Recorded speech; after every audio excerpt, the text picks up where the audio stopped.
ፋኖ ለመፈነኑ መሳሪያውን ይዞ እምቢ ለማለቱ እንደ ትልቅ ምክንያት አድርጎ ሲያነሳ ከነበረው ነገር ውስጥ የመጨረሻ ፑሽን ፋክተሩ አማራ በኦሮሚያ ውስጥ በኦሮሞ ነጻነት ሰራዊት ውስጥ ሲፈናቀል፣ ሲገደል፣ ሲጨፍጨፍ መንግስት ሊያስጥለን አልቻለምና አማራን ዲፌንድ ማድረግ ግዴታ አለብን። 4 ኪሎ ከደረስን በኋላ ጫካ ውስጥ ከምንዋጋ ከተማ ላይ ፎቅ ለፎቅ ብንዋጋ ይሻለናል። ስለዚህ እስከ 4 ኪሎ ድረስ ይህን ስርዓት እስክናፈርሰው ድረስ እንተባበር። እሱ ነገር መቀሌ መደረጉ ጠንሳሹ ህዋት ነው እንድትል ያደረገ እሱ ምክንያት ነው። ኤግዛክትሊ እሱ ተራ መከራከሪያ ወታደራዊ ካውንስል አቋቁሞ ታዲያ ሚሊሻሪና ጀነራል እኩል ልታደርገው ነው እንዴ? በየትኛው ኮንሰፕት መሆኑን ማያውቅም። ይህን ጦር ሊነድፉ የሚችሉ የጦር ስትራቴጂ ሊያዘጋጁ የሚችሉት ወደድክም ጠላም ሲኒየር የህወሓት ቲዲኤፍ አመራሮች ናቸው። ከህወሓት ጋር ስትሰለፍ የመጀመሪያ ምንም የማይካድ ነገር የፋኖ ኃይሎች መካከል መከፋፈል ይፈጥራል። እኔ 100% እርግጠኛውን የሚነግር የጎንደር ፋኖ እና የሸዋ ፋኖ አንደር ዘ ኮማንደር ኢን ቺፍ ኦፍ የቲዲኤፍ መሪዎች ተሰልፎ ኢትዮጵያን ይወጋሉ ብዬ አላስብም። የአብይ መንግስት ብልጽግና ራሱን ከትላንትና ከህወሓት ሊያለይ አልቻለም። በሀሳብ ደረጃ አላጸዳሚልና ህገ መንግስቱን ያነሳልሃል፣ የፌዴራል አወቃቀሩን ያነሳልሃል፣ የብሔር ፖለቲካውን ያነሳልሃል። በ5.9 ሚሊዮን ብር ሙሉ ክፍያ ባለ 2 መኝታ የቦሌ ጉረቤት በሆነችው ጃክሮስ ላይ ኮምፓውንድ አፓርትመንት ቤቶችን ከሸዋሪ ሊስቴት 25% ቅናሽ የተደረገላቸውን ቤቶች በካሬ በ63,000 ብር ብቻ። ድርጅታችን ሸዋሪ ሊስቴት የሸዋ ሾፒንግ ሴንተር እህት ኩባንያ ሲሆን ባለፉት 2 ዓመታት ከ100 በላይ ቤቶችን አስረክበናል። አሁን ደግሞ ከ10% ቅድመ ክፍያ ጀምሮ ለሚከፍሉ በካሬ በ83,000 ብር ብቻ ባለ 2 መኝታ በ790,000 ብር ቅድመ ክፍያ ብቻና በ7.9 ሚሊዮን ሙሉ ክፍያ ባለ 3 መኝታ በ1.1 ሚሊዮን ቅድመ ክፍያና በ11 ሚሊዮን ሙሉ ክፍያ ይግዙ። ይህ ቤት ዋጋ ለ10 ቤቶች ብቻ ስለሆነ ይደውሉ። አክብሮታዊ ሰላምታችን በያላችሁበት የዓለም ዳርቻ ድረሳችሁ የተወደዳችሁ የአንድ አፍታ ሚዲያ ቤተሰቦች ወደ እናንተ የሚደርሰው የአንድ አፍታ ኢንሳይት ዝግጅታችን ተጀምሯል። ወቅታዊ ጉዳዮች ላይ ትኩረታችንን አድርገን ከአማኑኤል መንግስቱ ጋር እንወያያለን። እናንተም እንግዲህ ሀሳብ አስተያየታችሁን እያሰፈራችሁልን አብራችሁ እንድትቆዩ ግብዣችን ነው። አማን እንኳን ደህና መጣ። እንኳን ደህና ቆየኝ ዘሩ። በዚህ ሳምንት የተነሱ በርካታ ጉዳዮች አሉ። በብዙ አወዛጋቢ ጉዳዮች የታጀበው በግጭት የታጠረው 7ኛው ሀገራዊ ምርጫም ተደርጓል። ከእርሱ ጋር ተያይዞ እንግዲህ በዚህ ሳምንት ብዙ አይነት ጉዳዮች ሲነሱ ነበር። ከዚያ ማግስት ደግሞ የፖለቲካ ፓርቲዎች አንዳንዶቹ የምርጫ ውጤታቸውን ጊዜያዊ የምርጫ ውጤቶቹን አታሳቢ አድርገው ይሆን አይሆን ባይታወቅም እንግዲህ ብናሸንፍ እንኳን ፓርላማ አንገባም እያሉ ነው። ይሄ በጣም የሚያነጋግር ነው። የሌሎች የዛው ደግሞ የፓርቲ አባላት ደግሞ ምርጫው ሰላማዊ ፍትሃዊና ሰላማዊ ነበር የሚል ጉዳይ እያነሱ ነው። ከዚህ ከትብብር ኢትዮጵያ ጋር ተያይዞ እንግዲህ የተባበሩት የፖለቲካ ፓርቲዎች እንግዲህ የመሰነጣጠቅ፣ የመፈነካከት፣ የመሰባበር አዝማሚያን እያሳዩ ይገኛሉ። ፓርላማ አንገባ ማለታቸውን ወደ መጨረሻ እንዳስሰዋለን። በቀዳሚነት ግን የምናነሳው አንድ ወታደራዊ ካውንስል መመስረቱን እንግዲህ መረጃዎች ከሰሞኑ በስፋት እየተንሸራሸሩ ነው። ሚዲያዎችን ሞኒተር ስናደርግ ይህም በተመለከተ በርከት ያሉ ዘገባዎች እየተሰራጩ ነው። የፋኖ የኦሮሞ ነጻነት ሰራዊት ወይም መንግስት ኦነግ ሸኔ የሚለው ኃይል፣ ቲዲኤፍ ህወሓት፣ እንደዚሁም ደግሞ ኦብነግን ጨምሮ የአፋር አጉጉሙ፣ የቤኒሻንጉል፣ የጋምቤላ ነፃ አውጪ ታጣቂዎች በጋራ በመሆን የጋራ ወታደራዊ ካውንስል ለመመስረት ማቀዳቸው ተሰምቷል። ይህም ከጫፍ መድረሱና በቅርቡ ይፋ እንደሚደረግ ታውቋል። በዚህ ጉዳይ ላይ እንግዲህ ፋኖ ያቀረባቸው እንደ ቅድመ ሁኔታ ያስቀመጣቸው ጉዳዮች እንደነበሩ የፋኖ ታጣቂዎችና ተወካዮች ብቻ ሳይሆኑም በህወሓትም በኩል በኦሮሞ ኃይሎችም በኩል የቀረቡ እንደ ቅድመ ሁኔታ ጉዳዮች እንዳሉ ተሰምቷል። አፍሪካ ኢንተለጀንስ በበኩሉ ደግሞ ኦብነግ ከፋኖና ከሌሎች የኢትዮጵያ ኃይሎች ጋር ጭምር ለመጣመር ንግግር ማድረጉ የቡድኑ አንጃ አንደኛው ክፋይ የሆነው አብዱራህማን መህዲ የሚመሩት ቡድን ክንፍ መናገራቸውን እንዳረጋገጡለትም ተዘግቧል። ስለዚህ አሁን የምናወራው ከዚህ ቀደም ሊጣመሩ ይችላሉ፣ ህብረት ሊፈጥሩ ይችላሉ ሳይሆን አሁን ኦልሞስት መሬት ላይ እየወረደ ተጨባጭ ሆኖ ነገሮችን እያስተዋልን ነው። የኢትዮጵያ መንግስት በይፋ ጽምዶ የሚለውን ቃል በመጠቀም ጭምር በአደባባይ እነዚህ ኃይሎች ስጋት የሚፈጥሩ ከሆነ እርምጃ እንደሚወስድ ለዲፕሎማቲክ ኮሚኒቲው ማሳወቁን ጭምር ተናግሯል። ይህን ጉዳይ በስፋት ነው የምንዳስሰው። ይህን ወታደራዊ ትብብር ካውንስል እንዴት አየኸው? ሊሳካላቸው ይችላሉ? ጀነራል ተፈራ ማሞ ከሰሞኑ ብቅ ብለው ከኢትዮጵያ ኃይሎች ጋር ተባብረን ይህን መንግስት እንጥላለን የሚል ነገር አንስተዋል። ከጀርባ ደግሞ እንደነ ሱዳን፣ ኤሪትሪያ እና የግብፅ ኃይሎች አሉበት የሚልም ጭምጭምታዎችን እየሰማን ነው። እነዚህን ጉዳይ እስቲ እናያቸው። ወታደራዊ ካውንስሉ መመስረቱን እንዴት አየዋማ? አመሰግናለሁ ዘሩ። እንግዲህ ተመሰረተ የተባለው ወታደራዊ ካውንስል ይሁን የትብብር ካውንስል አናቅም። በሁለቱ በኩል ያሉት ፕሮፓጋንዲስቶች የኦላን እንኳን አልሰማንም እስካሁን ድረስ። የፋኖና የህወሓት ሰዎች የተለያየ ስም እየሰጡት ነው ያሉት። ወታደራዊ ካውንስል ነው የሚሉ ወገኖች አሉ፣ የትብብር ካውንስል ነው የሚል ነገርም አለ። ኤኒዌይስ ስሙ ብዙም ማተር አያረገንም። ግን የሆነው ነገር እንዴት ነገር ጥምረት ሊፈጠር ቻለ? እንዴት ለመጣመር በቁ? ለምን ብዙ ጊዜ እኛ ስናነሳ የነበረው እነዚህ ኃይሎች ውሃና ዘይት ናቸው፣ ሊቀላቀሉ የሚችሉ አይደሉም። አንዳቸው የአንዳቸው መኖር ለአንዳቸው መፈጠር ምክንያት ሆነዋል።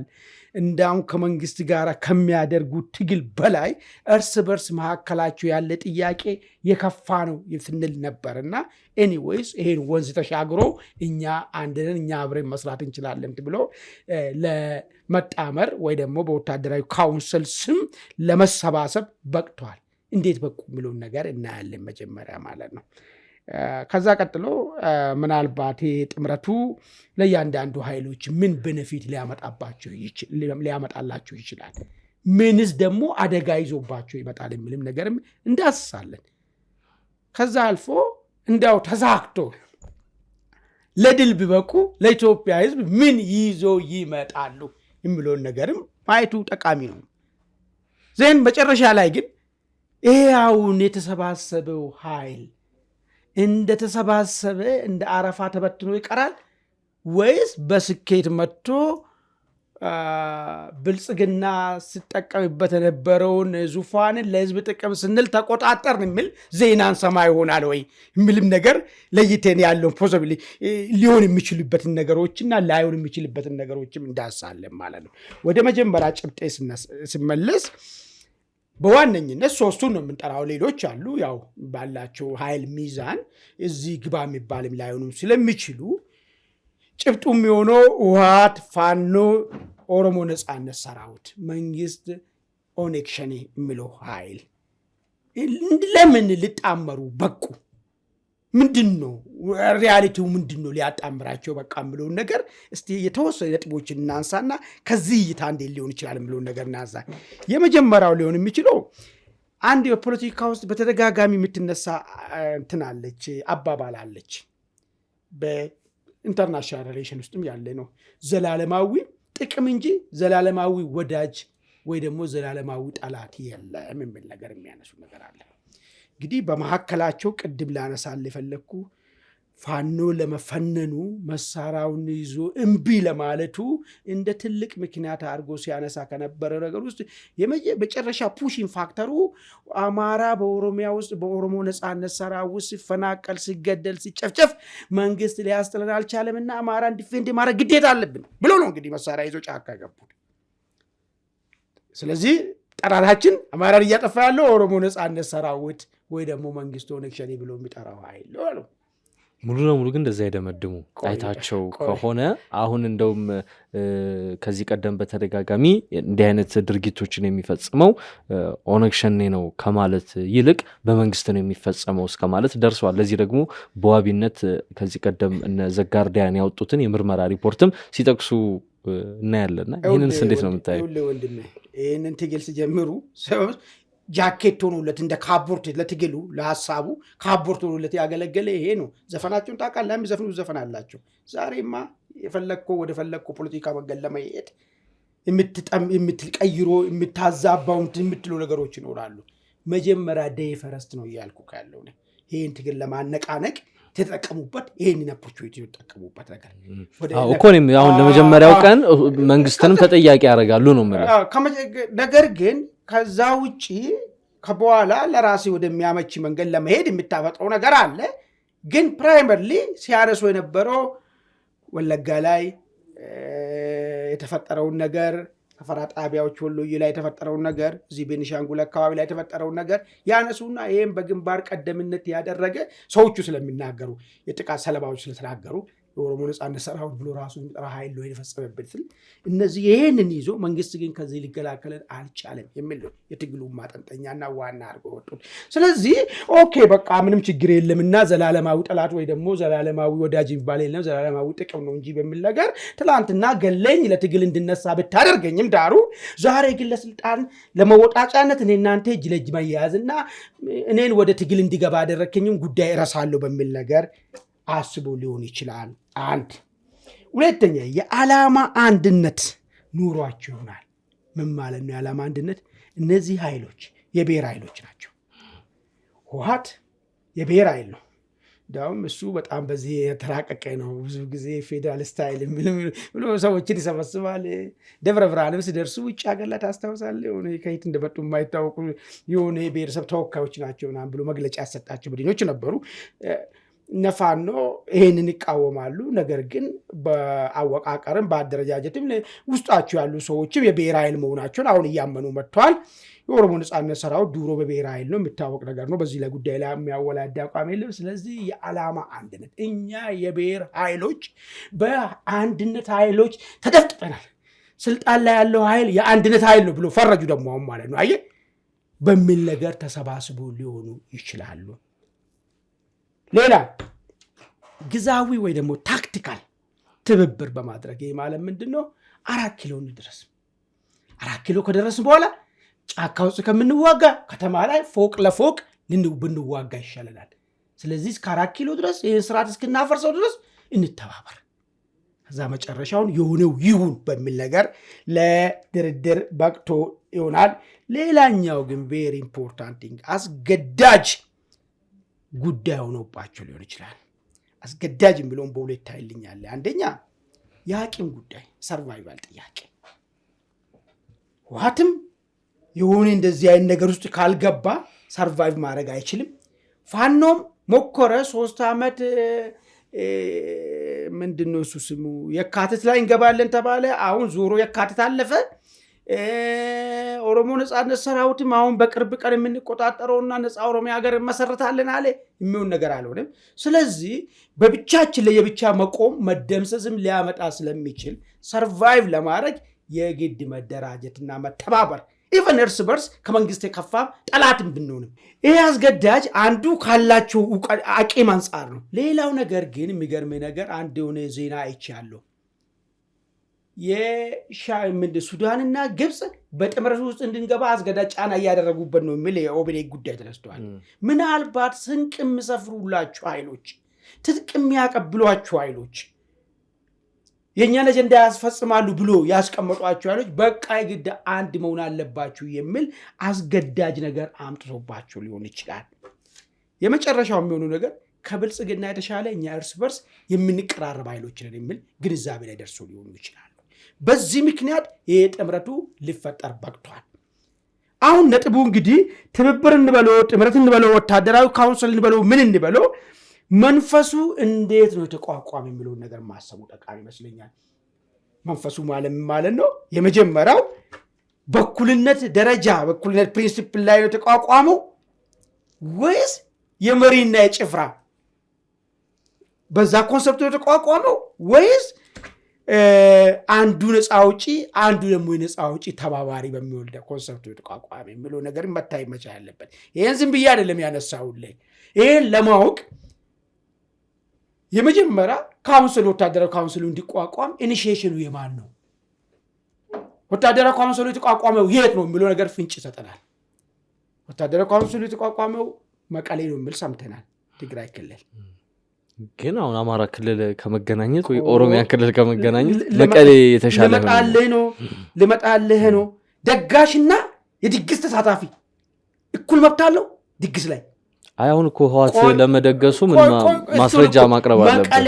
መቀሌ ላይ መደረጉ እሱ ነገር መቀሌ መደረጉ ጠንሳሹ ህዋት ነው እንድትል ነው ያደረገ እሱ ምክንያት ነው ኤግዛክትሊ እሱ ተራ መከራከሪያ እኮ የሚሆነው ለምን መሰለ አማን አሁን ለምሳሌ አማራ ክልል ላይ ግጭት ነው እዛ ላይ ልንሰብሰብ ቢሉ የደህንነት ስጋት ያጋጥማቸዋል ኦሮሚያም ላይ የደህንነት ችግር ሊያጋጥማቸው ይችላል ስለዚህ በአንጻራዊነት የት ነው ሊያደርጉ የሚችሉት መቀሌ ላይ ነው ትግራይ ላይ አላቸው ሁለቱ ወዳጅው ኤርትራ አላቸው ግን አስመራ ላይ ለምን አላደረጉም እሱ አሁን የአፍሪካ ኢንተለጀንስን ዘገባ ካየን አስመራና ፖርት ሱዳን ላይ በተደጋጋሚ ተገናኝተዋል እኮ ይላል እኔ ለዚህ ነው አሁን ይሄን ወታደራዊ ካውንስል የሚለው ዋይናት ገለልተኛ ሁሉም እኩል መናገር የሚችልበት ቦታ አንተ ደጋሽ እኔ ደግሞ ድግስ ተሳታፊ ያለውንኩበት ቦታ አሁን እኮ ከዚህ ቀደም እኮ አስመራና ፖርት ሱዳን ላይ እኮ ተገናኝተዋል እሱ ጽምዶ የሚለው ምናምን የሚለው እነዚህ ኃይሎች የተቋቋመበት ቦታ ነው አሁን ለኔ ኢምፕሊኬሽን አለው ፖለቲካዊ ኢምፕሊኬሽን አለው ሌላ ለምን አስመራ ነጻ ዞን አለ እርግጥ አማራ ክልል ይሆናል አይደል ተገናኝተዋል እኮ ነው ማለት ኦሮሚያ ላይ ይሆናል አይደል አስመራ ላይ ለምን አልሆነ የሚለው አንድ ጥያቄ ነው ሁለተኛ ኢኒሺዬሽኑ የማን ነው እንሰብሰብ ወታደራዊ ካውንስል እናቋቁም የሚለው ኢኒሺዬሽን የማን ነው ሌላ እሱ ብቻ አይደለም ወታደራዊ ካውንስል መቋቋሙ ምን ማለት ነው ወታደራዊ ካውንስል ምን ተረዳው አንተ ወታደራዊ ካውንስል ሲባል ያው ሁሉም እዛ ጋር ያለው የታጠቀ ኃይል ነው ስለዚህ የጋራ ህብረት ፈጠሩ ልክ የጋራ ወታደራዊ ህብረት ቬሪ ጉድ እሱ ነው ይሄን ጦራቸውን ባንድ ለማድረግ ማለት ነው ወታደራዊ ህብረት ስትፈጥር ወደድክም ጠላም በወታደር ቤት ውስጥ 10 አለቃ 100 አለቃ አይመራም ምንሻ ጀነራል አይመራም ስለዚህ በዚህ ወታደራዊ ጥምረት ካውንስል ውስጥ ወደድክም ጠላም መሪ ሆነው ወጡት ሲኒየሩ የህወሓት ጀነራሎች ናቸው ፋኖስም ጀነራል ተፈራም እኮ አሉ አይደል በቁጥር ደረጃ ነው የምናየው እኔ በቁጥር ደረጃ ነው ማነሳለ ከአንድ አገር ወታደራዊ መሪዎች ያልተናነሱ በርካታ ቁጥር ወታደራዊ ሲኒየር ኦፊሰር ያለው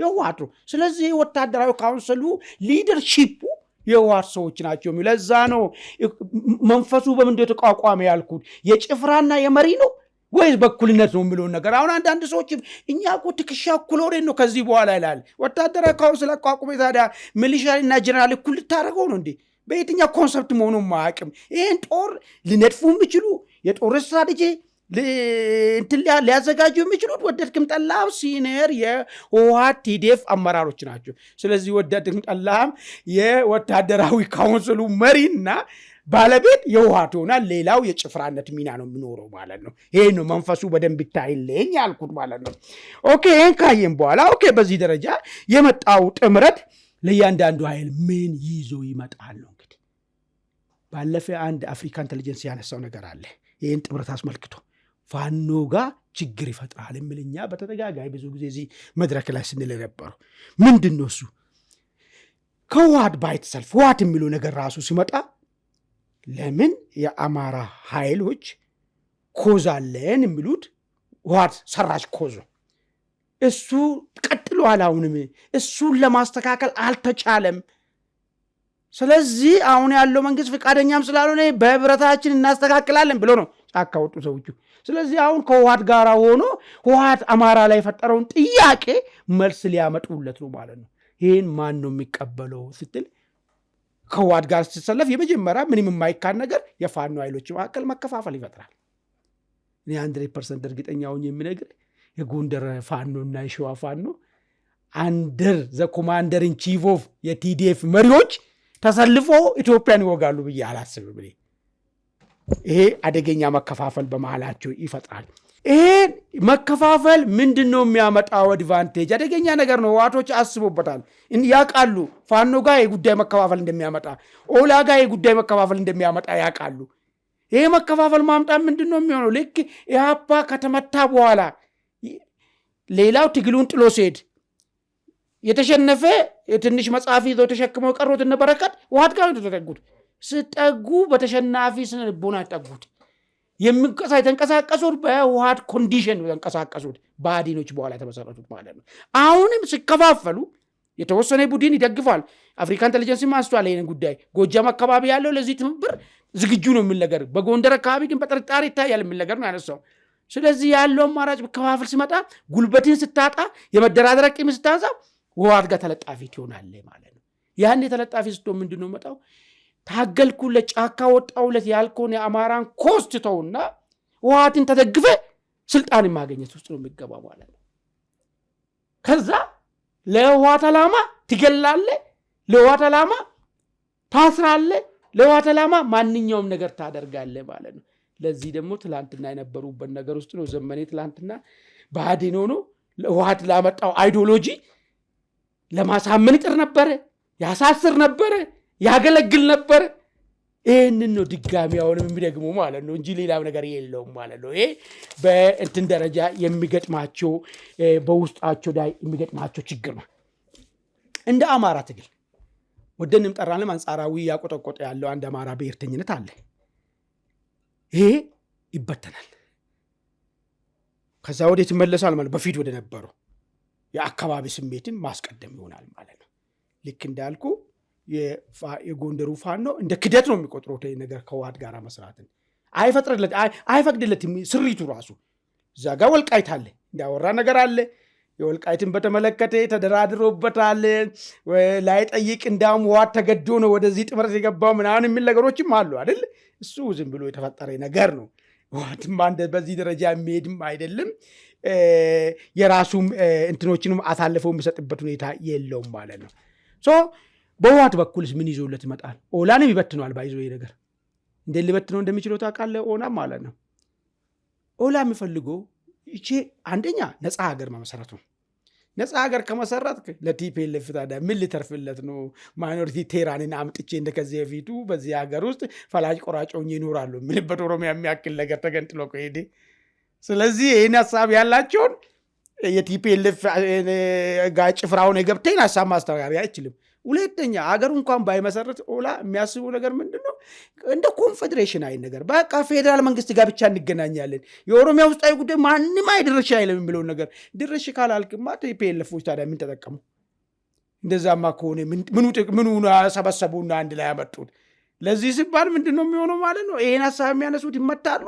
የቀሩት ቲፒኤልኤፍን ሰርቫይቫል አድርጎ ላይክ እንደ 1983 የኦፒዲዮነት ሚና ነው የሚጫወቱ። ከዛ የዘለለ ነገር አይፈጥርም። ለቲፒኤልኤፍ ግን ወርቃማ እድል ዳግም የኢትዮጵያ ስልጣን ላይ መመለስ የሚችልበት ይሄ አሁን የፈጠረው ሁኔታ ነው ማለት ነው። ለምን ፋኖ ከተበተነ አናሳውን ይዞ እሱን አግዞ ይጓዛል። ኦላ ከተበተነ አናሳውን ይዞ እሱን አግዞ ይሄዳል። ከዛ መጨረሻ ላይ የሚፈልገውን አይነት ስርዓት መልሶ ሊያሰፍን ይችላል ማለት ነው። ምናልባት ጥያቄ ካለ አንሳ፣ ጥያቄ ከሌለ ግን ለኢትዮጵያ ሕዝብ ምን አዲስ ነገር ይዞ ይመጣል? አብዮት አሁን ተሰበሰቡ ከተሳካ ምን አዲስ ነገር ይዞለት ይመጣል የሚለውን ነገር ሊሆንና ይሳካል ወይ ሳይሳካ ማለት ይችላለሁ። ሊቀጥልበት ጥሩ እንግዲህ ይህ ሞዴል አዲስ ሞዴል አይደለም። ባይዞ 1983 የተሞከረ የመጣ አብዮት ሞዴል ነው። እኔ በጣም የገረመኝ ነገር ማለት ነው አንድ በተሸነፈ መንገድ መልሰ እንዴት አሸናፊ ሊሆን ይችላል? ሌላ ምንም የተለወጠ ነገር የለም። አይተ ከሆነ ያኔ ቲፒኤልኤፍ የሚባል ኃይል አለ። እነዚህን ደግሞ አማራን ይወክላሉ፣ ኦሮሚያን ይወክላሉ ምናምን ያላቸውን ሰዎች ከምርኮም ከምንም ሰብስቦ ምናምን አይቀርጻ ይዞ መጣ። ይሄ 27 ዓመት ሙሉ ይህን ሀገር የክሮስ ሀገር አደረገው። ብዙ አይነት ትግሎች እንዲደረጉ አደረገ።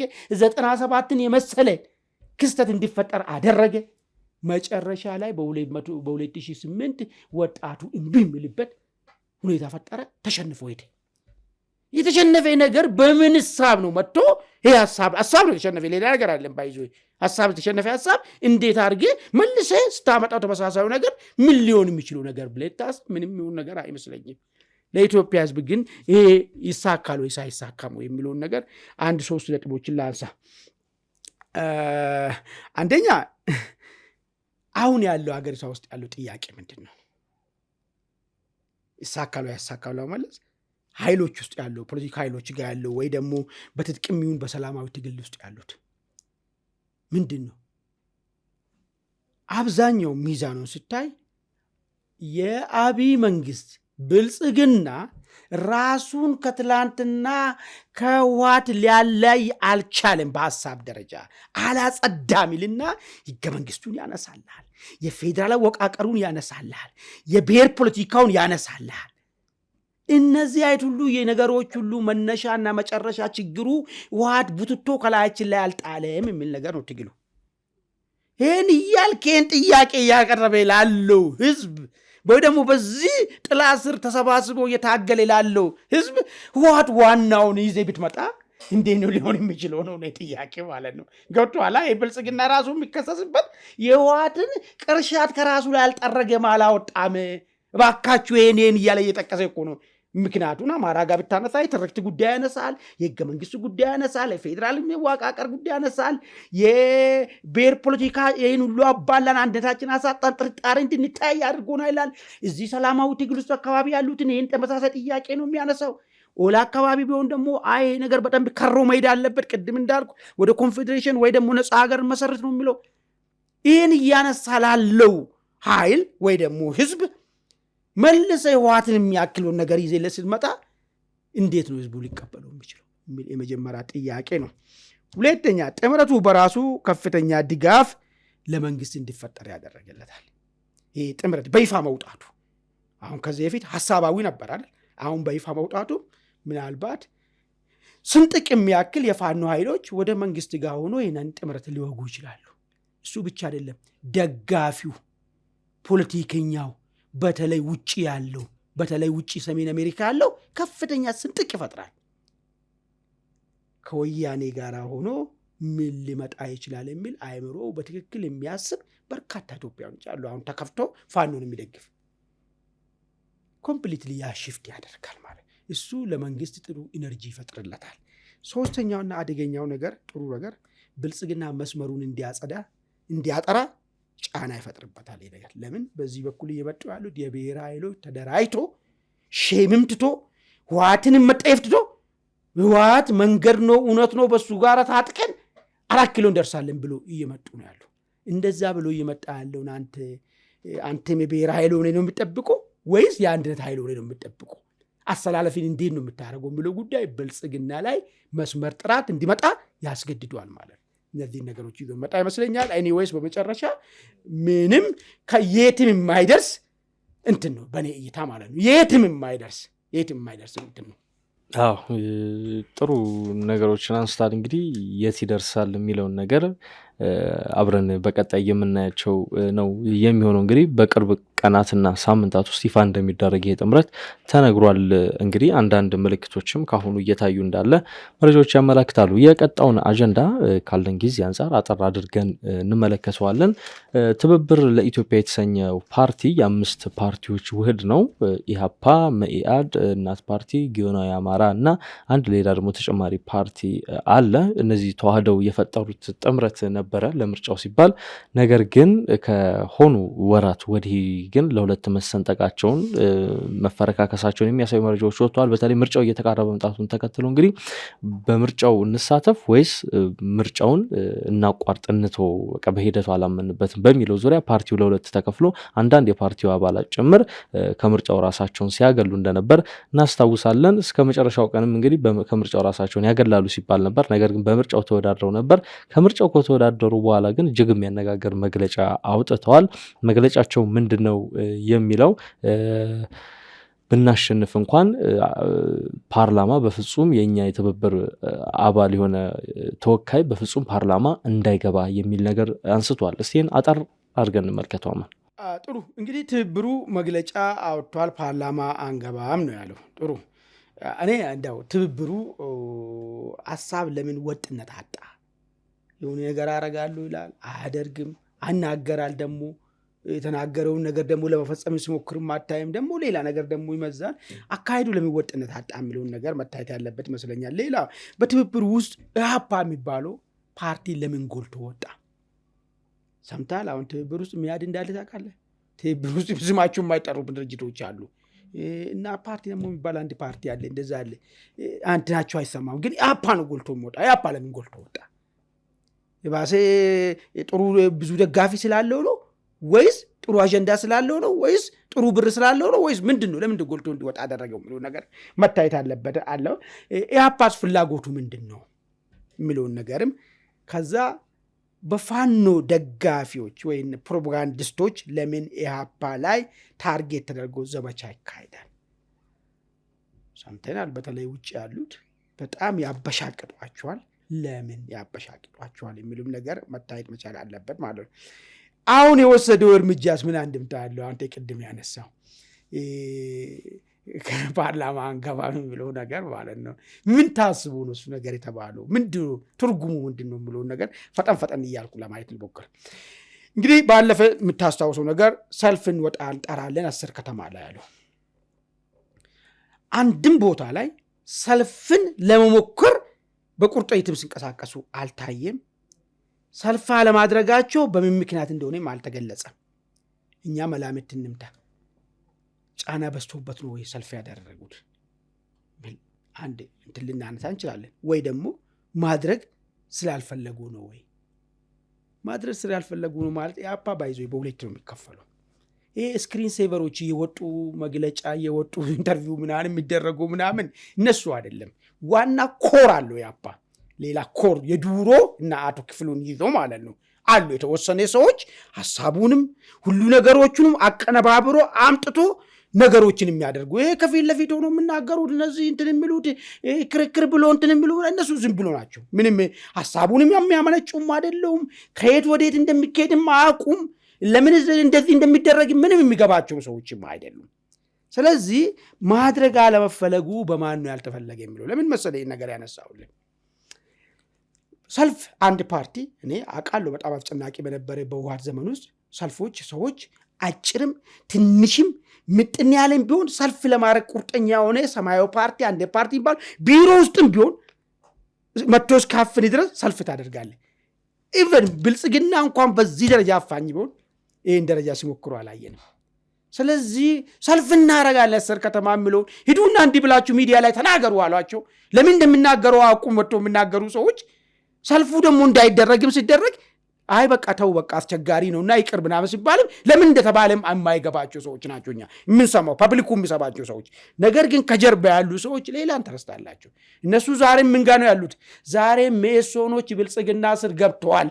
ሜሶንን እንዴት እናገኘውና እንበቀለው ነው ፖይንቱ ማለት ነው። አሁን ለፊት ለፊት ያሉት በምርጫ ፓርላማ መግባት ምናምን ማለግ ምናምን ይመስላችኋል ጫወታው። እሱ አይደለም። እዚህ ጋር ያለው ኮሩ ጋር ያለው ኢንተረስት ማለት። ስለዚህ ኮሩ በዚህ ጉዳይ ላይ ግቡን መጥቷል። የፈለገ ነገር ማስደነቅ ምን አይ ግብ የምትለውን እነሱ ናቸው የሚያውቁት። ግን ይሄን ነገር በመናገሩ የፈለገው ነገርን ፈልጓል። እሱን ግቡን ካገኘ በኋላ በቃ ከአቂም በላይ ከሆነ እኮ ተው በቃ አታደርጉ ይላል። እነዚያ ልጆች ግን ቃላባይ ነው ተጠየቁ አላችሁ ይሄዳለ ለምን አላረጋችሁ ቀልድ ነው እንደያዛችሁ ትሏችኋል። እነዚህ የፋኖ ደጋፊ ሚዲያዎች ፕሮፓጋንዲስቶች ለዚህ መልስ ያጣሉ። ልጆቹ ለምን እንደው መልስ የሚያመጡ መጀመሪያም ስለተባሉ ነው እንጂ እንዴት ምናምን ብሎ ከውስጣቸው ፈልቆ ይወጣም አይደለም። ይቅር ሲባልም እንዴት ይቅር እንደተባለ ነገሩም አይገባቸውም። አክቹአሊ ምልመላውም በዚህ ደረጃ አይን ነገር ኮምፕሌክሱን ነገር የሚረዱትን አይደለም መለመለው ነገር ማለት። ስለዚህ እሱ አንድ ጉዳይ ነው ማለት ነው። ሁለተኛ ከምርጫ እንወጣለን የሚል ምን አንድምታ አለው? ምን ተፈልጎ ነው ከምርጫ እንወጣለን የተባለው? ይኸውልህ ከፋኖ ኃይሎች ጋር ያጋጫቸው መጀመሪያ ፋኖ ኃይል አንድ ሆነ ይፈልጋል። በተለይ ውጭ ያለው ምን ይፈልጋል? ያፓ በቃ እንደዚህ ያሟሟቀ መጨረሻ ላይ የምርጫ ፍትሃዊም ዲሞክራሲያዊም ስላልሆነ ጥለን ወተናል ብሎ ብልጽግናን እርቃኑን ያስቀራል። ይሄ ደግሞ ለፋኖ ትግል ጀስቲፊኬሽን ይፈጥራል የሚል ፍላጎት ነው ያለው የፋኖ ኃይል። ያፓ ግን ኮሩ ግን የፋኖን ጀስቲፊኬሽን ወይ ደግሞ ፋኖ ለሚታገለት ነገር ፍትሃዊነት ሊያረጋግጥ አይደለም እነ ክፍሉ የሚፈልጉት። እነሱ ሌላ ጉዳይ ነው ያላቸው። ስለዚህ እነሱ መጀመሪያ መስሏቸው ነበረ ይወጣሉ ዛሬ ነገ ይወጣሉ ሲባል ያፓዎች ሳይወጡ ቀሩ። ከዛ መጠማመት ተጀመረ። አሁን መጡና አይጥሩ ባለመውጣታቸው ብዙ ዘመቻ ስለተካሄደበት አሁን ቀጣይም ደግሞ እነሱ ሜሶኖችን ፍለጋ የሚያደቡትን ነገር እድሉን እንዳያጡ ምንድነው አመጡት? በቃ ውጤት ቢመጣም አንገባም ፓርቲ አሉ። ውጤት እኮ አላመጡም እኮ ዘምር አላመጡም። ግን ውጤት መጣ አንገባም ማለት ኢህአፓ ባለ ጨርባሪ ፓርቲ ነው ብሎ እነዛኛዎቹ የፋኖ ሰዎች በጣም ኮርነር እያደረጓቸው ስለሆነ አሁንም ደጋፊዎቻችን አሁንም አቀኝነታችንን ይዜን ለመቀጠል ይሄውኛ ውጤት ቢመጣ እንኳን አንገባም ብለናል ቀድሚያ ሳውቀናል በማለት ጫወታው ሜዳ ላይ አቀኛ መስሎ ለመቀጠል ለምንድነው ለመቀጠል የሚፈልጉት? ፍርሃት ለውጥ በድምፅ እንትን ብሎ ፓርላማ ለመግባት አይደለም። ሜሶኖችን በቅርበት ቁጭ ብለን አደፍጠን እንጠብቃቸዋለን የሚል ነው እነሱ ፖይንታቸው። ከዛ አንጻር ብቻ ነው። በዚህ ምክንያት ግን ከተጠላን ነገ ለምናደርገው እንቅስቃሴ ዜሮ ስለምንሆን የምንፈልገውን እንኳን ሜሶን የምንበቀልበትን እድል ልናጣ ስለምንችል እቺን መዘዝ እንመዛት ብሎ አመጡና ፓርላማ አንገባም ብናገኝም የሚል ነገር ደግሞ ተናገሩ አላቸው። እኔ በጣም የሚያሳዝነኝ ልጆቹ ናቸው። የሚያሳዝኑኝ የሚገርም ነገር ማለት እየወጡ ይሄን ተናገሩ ሲባል ይሄን የሚናገሩ ይሄን እናደርጋለን ብሎ ስሏቸው ይሄን እናደርጋለን ይሄን አናደርግም ስሎ አናደርግም ብሎ አንዳንዴ እኮ እነዚሁ ልጆች ስለ ሐቀኝነት ስለ ለህልና መቆምን ይናገራሉ። እሱን እንተው በቃና ስለማይጠቅም ማለት ነው። አሁን እንግዲህ ትብብሩ ላይ በትክክል እንግዲህ ምን እየተፈጠረ እንዳለ ለማወቅ አይቻልም፣ ግን የተለያዩ ሴናሪዎችን ትንታኔዎችን ማስቀመጥ ይቻላል። ከምርጫው ራሳቸውን ማግለላቸውን በተመለከተም እንግዲህ ብዙ የሚያጠያይቁ ብዙ ሊያስብሉ የሚችሉ ምን ያህልስ ተፈጻሚ ይሆናል፣ አንድ የትብብሩ አባል ፓርላማ ወንበር ቢያገኝ ምን ያህል የፓርቲውንና የትብብሩን ህግ በማክበር ፓርላማ አልገባም ሊል ይችላል የሚለው በራሱ ጥያቄን የሚፈጥር ጉዳይ ነው። እንግዲህ የዛሬውን ዝግጅታችን እዚህ ላይ እንቋጨው። የተወደዳችሁ ተመልካቾቻችን እንግዲህ የዛሬው ዝግጅታችን ይህን ይመስል ነበር። አብራችሁ ስለቆያችሁ እናመሰግናለን። መልካም ቆይታ።